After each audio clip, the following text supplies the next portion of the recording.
बिस्मिल्लाहिर्रहमानिर्रहीम। अस्सलाम वालेकुम दोस्तों, ठीक हो? खैर खरीयत है। एक तो मैंने दसिया भी अज मैं मैक लाई बैठा भी आवाज़ हूँ ठीक आती पई है या नहीं ठीक आती पई।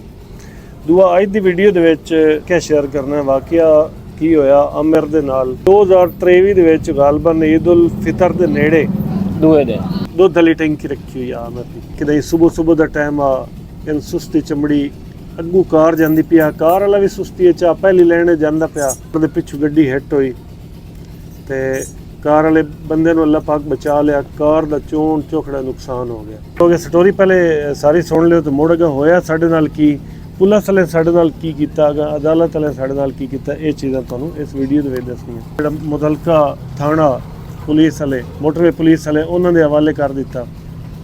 कार वाले जिन्हां दा नुकसान होया वो भी उत्थे ते आमिर भी उत्थे, गड्डी भी उत्थे। उत्थे ना पुलिस वाले कोल जदों असीं गए हैं वो जिहड़े जिन्हां दा नुकसान होया कल्टस कार आ वो भी उठाईआं।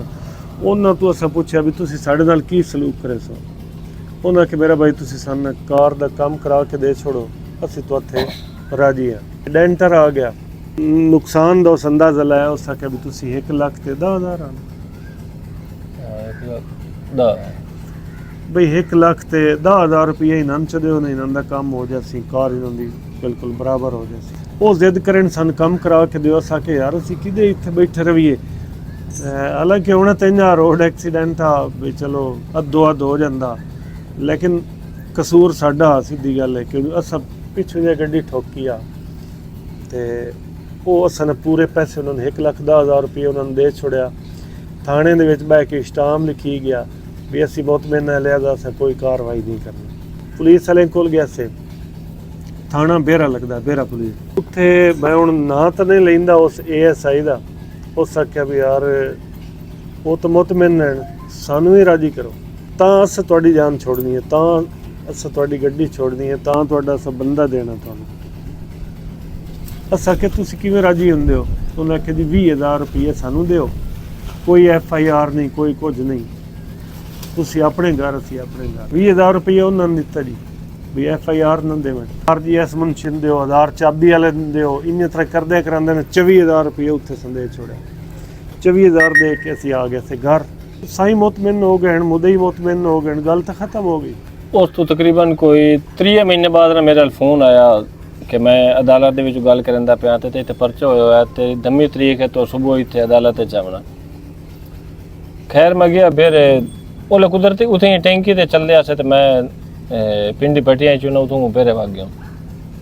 उत्थे जज साहब दे पेश होए, उन्हें आख्या जी तू ना अपना वकील लाया। और तुहानूं पता कि जिवें वकील उस आख्या कि पहले तू इन करना को वकालतनामा देवन अगे पिछे। और वकील मेरे को लै लिया 4500 रुपया। खैर गया से उत्थे उन्हें पहले तरीक पा छोड़ी। पहले जिवें वकील गया उन्हें आख्या जी हुण अगली तरीक ते वे, अगली तरीक ते गया मोहल्ले मुड़ 3,000 रुपया मुड़ वकील लै लिया। मुड़ अगा हूँ तक तकरीबन 2 साल ये तरीकां ही पौंदियां रहियां। इत्थों कोई तरीका ते मैं जांदा किसे ते जांदा एक ते जावां, दूई ते कोई ना जावां। इन्ने तरह 1-2 तरीकां ने लगातार हो गया, मैं कोई ना गया। नेट दे दौर उन्हें जनाब भी इश्तिहारी कर छोड़िया भी 2 तरीका ते कोई नहीं आया। वो जिवें हुण हर जगह ते नाका होंदा पुलिस वाले चेक करन तो उत्थे वो अगों आखण पे तू अदालत दा मफरूर है। अच्छा अगली गल तुहानूं मैं दस्सां बई वेख लो 2 साल हो गए ते साईं भी मुतमिन है, पुलिस वाले भी अरमान इत्थे इस गल दा है भी पुलिस वाले पैसे भी लै ले भी तुहाडे ते असीं FIR नहीं दिंदे, पैसे भी उन्हें लै ले, FIR ही मुड़ दे छड़े उन्हें। जदों साईं मुतमिन है वो मुतमिन हो गए, उन्हें पैसे लै ले, कार दे उन्हें काम करा लिया। पुलिस वाले भी पैसे लै ले, उन्हें आख्या भी ना परचा ना रौला ना फड्डा। तो ये फ्रॉड की इंतहा नहीं भी पैसे भी तुसें जप लैन ते उस तो पिछे 3 महीने बाद या उस वेले भावें तुसीं मुड़ FIR पे देंदे हो ते ये ज्यादती नहीं। आराम तो तुस अगे खा लिया, उस तो पिछे मुड़ ये काम करन दा कोई तुक बनदा। 2 साल अदालत तरीक लैंदा है, कदी ये ना जावे या कदी ये जावे तो अगां जज तारीख पा छोड़े।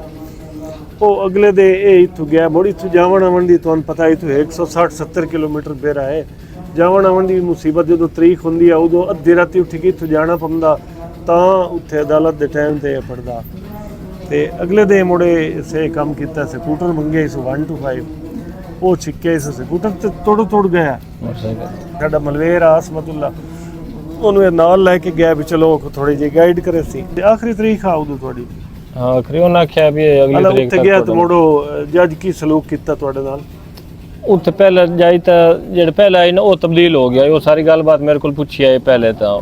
ਉਸ ਪਹਿਲੇ ਜਾਈ ਤਾਂ ਆਖਿਆ ਕਿ ਤੁਸੀਂ ਨਾ ਉਸ ਜਿਨ੍ਹਾਂ ਦੀ ਕਾਰ ਹੈ ਇਹਨੂੰ ਨਾ ਲੈ ਆਓ, ਇਸ ਤਰ੍ਹਾਂ ਉਹ ਅੱਲਾ ਕੀਤਾ ਤਬਦੀਲ ਹੋ ਗਏ। ਹੁਣ ਨਵਾਂ ਹਾਂ ਜੱਜ ਇਸ ਜਨਾਬ ਆਖਿਆ ਵੀ ਹੁਣ ਕੀ ਕਰਨਾ ਹੈ। ਪਹਿਲੇ ਤਾਂ ਮੇਰੇ ਕੋਲ ਪੁੱਛਿਆ ਕਿ ਪਿਛਲੀ ਤਰੀਕ ਤੇ ਕਿਉਂ ਨਹੀਂ ਆਇਆ, ਉਹਨਾਂ ਮੁੜ ਕੀਤਾ ਜੁਰਮਾਨਾ 5000 ਦਾ ਵੀ ਇਹ ਜਾ ਕੇ ਨਾ ਤੁਸੀਂ ਬੈਂਕ ਤੇ ਆ ਰਹੇ ਹੋ।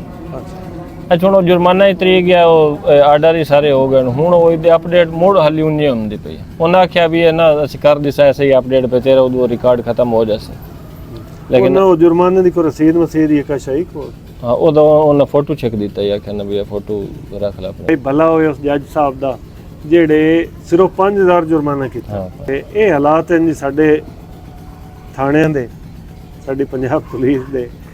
ਤੇ ਵੀ ਤੁਸੀਂ ਮੋੜ ਮੈਂ ਇੱਕ ਵਾਰੀ ਗੱਲ ਕਰੇ ਸਾਂ ਵੀ ਪੈਸੇ ਲੈ ਕੇ ਵੀ ਇਹ ਡਰਾਈਵਰ ਇਸ ਕੀ ਕਰ ਲੈਣਾ ਯਾਰ। ਅੱਜ ਦੀ ਛੋਟੀ ਜੀ ਵੀਡੀਓ ਮੈਂ ਕਿ ਵੀ ਯਾਰ ਦੋਸਤਾਂ ਦੇ ਨਾਲ ਸ਼ੇਅਰ ਕਰੀਏ ਵੀ ਇਹ ਸਿਰਫ ਗੱਡੀਆਂ ਦੇ ਵਿੱਚੋਂ ਕਮਾਈਆਂ ਨਹੀਂ ਹੁੰਦੀਆਂ। ਇਹੋ ਜਿਹੇ ਜਦੋਂ ਵੜਾਵੇਂ ਪਾਉਂਦੇ ਨਾ ਉਦੋਂ ਬੰਦਾ ਬੜਾ ਪਰੇਸ਼ਾਨ ਹੁੰਦਾ। ਛੋਟਾ ਜਿਹਾ ਕੇਸ ਆ, ਛੋਟਾ ਜਿਹਾ ਸਾਈਂ ਮੋਤਮਿਨ ਸਾਰਾ ਕੁਝ ਤੇ ਵੇਖ ਲਓ 2 ਸਾਲ ਸਮੇਂ ਤਰੀਕਾ ਪਿਆ ਰਹਿ ਗਿਆ। 2 ਸਾਲਾਂ ਬਾਅਦ ਹੁਣ ਹਾਲੇ ਤੱਕ ਨਾ ਉਹ ਨੈਟ ਤੇ ਇਦੋਂ ਵੇਖੇ ਨਾ ਤਾਂ ਰਿਕਾਰਡ 'ਚ ਦਮਦਾ ਪਿਆ ਜੁਰਮਾਨਾ ਪੇ ਹੋ ਗਿਆ। ਬਹਰਹਾਲ ਅਪਡੇਟ ਕਰਦੇ ਸੀ, ਉਮੀਦ ਕਰਨਾ ਤੇ ਇਨਸ਼ਾਅੱਲਾ ਮੋੜ ਨਵੀਂ ਵੀਡੀਓ ਨਾਲ ਹਾਜ਼ਰ ਹੋਸਾਂ।